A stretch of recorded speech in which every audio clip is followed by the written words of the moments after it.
Dialysis പദ്ധതിയോട് മുഖം തിരിച്ച് ഗ്രാമപഞ്ചായത്തുകൾ. വൃക്കരോഗികൾക്ക് ആശ്വാസമായ പദ്ധതിയോടാണ് ഗ്രാമപഞ്ചായത്തുകൾ നിസ്സംഗത പുലർത്തുന്നത്. ഈ നില തുടർന്നാൽ പദ്ധതിക്ക് നീക്കിവെച്ച 50 ലക്ഷം രൂപ ജില്ലാ പഞ്ചായത്ത് വകമാറ്റും. ഗ്രാമപഞ്ചായത്തുകളുടെ ഈ നിലപാട് നിർധന രോഗികൾക്ക് കനത്ത പ്രഹരമാണ് ഉണ്ടാക്കുന്നത്. വൃക്കരോഗികൾക്ക് സ്വകാര്യ ആശുപത്രികളിലും ഡയാലിസിസ് നടത്തുന്നതിന് സാമ്പത്തിക സഹായം നൽകുന്ന പദ്ധതിയോടാണ് ഇടുക്കി ജില്ലയിലെ ഗ്രാമപഞ്ചായത്തുകൾ നിസ്സഹകരണം തുടരുന്നത്. പദ്ധതിക്ക് ആവശ്യമായ തുക ജില്ലാ പഞ്ചായത്താണ് ലഭ്യമാക്കുന്നത്. എന്നാൽ രോഗികളുടെ അപേക്ഷ സമാഹരിച്ച് പട്ടിക തയ്യാറാക്കി നൽകേണ്ടത് ഗ്രാമപഞ്ചായത്തുകളാണ്. ഇങ്ങനെ അപേക്ഷ സ്വീകരിച്ച് പട്ടിക നൽകുവാൻ ഗ്രാമപഞ്ചായത്തുകളോട് ജില്ലാ പഞ്ചായത്ത് പല പ്രാവശ്യം ആവശ്യപ്പെട്ടു എങ്കിലും അടിമാലി ഗ്രാമപഞ്ചായത്ത് മാത്രമാണ് പട്ടിക നൽകിയത്. 2 ലക്ഷത്തിൽ താഴെയുള്ള തുകയാണ് അടിമാലി പഞ്ചായത്ത് നൽകിയ പട്ടികയിൽ ഉള്ളതും.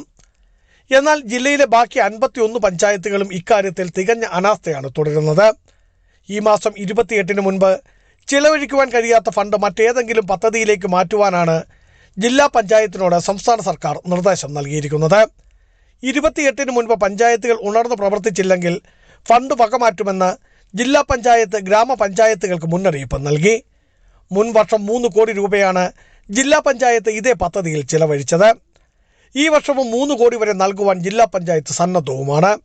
എന്നിട്ടും ഗ്രാമപഞ്ചായത്തുകൾക്ക് ഇക്കാര്യത്തിൽ യാതൊരു ശുഷ്കാന്തിയുമില്ല.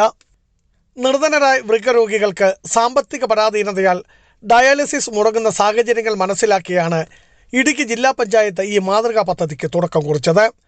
എന്നാൽ പാവപ്പെട്ടവർക്ക് ആശ്രയമായ പദ്ധതിക്ക് ഇടുക്കി ജില്ലയിലെ ഗ്രാമപഞ്ചായത്തുകൾ ചരമക്കുറിപ്പ് എഴുതുന്നതിന് യാതൊരുവിധ ന്യായീകരണവുമില്ല.